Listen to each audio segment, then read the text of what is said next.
ఉత్తరప్రదేశ్‌లో ఒక mass encounter జరిగింది. 2.5 సంవత్సరాల చిన్నారి పైన ఒకడు అఘాయిత్యం చేశాడని జెప్పి, వాడిని యూపీ పోలీసు కేస్ రిజిస్టర్ అయిన వితిన్ అవర్స్‌లో ఎన్‌కౌంటర్ చేసి లేపేశారు.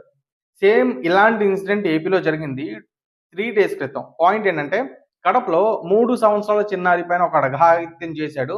అండ్ వితిన్ 3, 4 డేస్‌లో వాడు చెరువులో తేలాడు. సో, పాయింట్ ఏంటంటే ఇది కొత్త కాదు. 2018లో ఒకడు చెట్టు గురేసుకున్నాడు.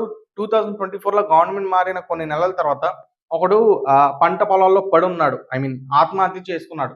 సో, ఒకవేళ దిశ ఇన్సిడెంట్ కానీ, లేకపోతే యూపీలో చేసే పోలీసింగ్ కానీ ఏపీలో చేస్తే గంజాయి బ్యాచ్‌కి రోడ్డు మీద పడి కొడితేనే మాజీ సీఎం సపోర్ట్ చేశారు. అలాంటిది ఎన్‌కౌంటర్స్ జరిగితే ఎంత ప్రెషర్ వస్తది?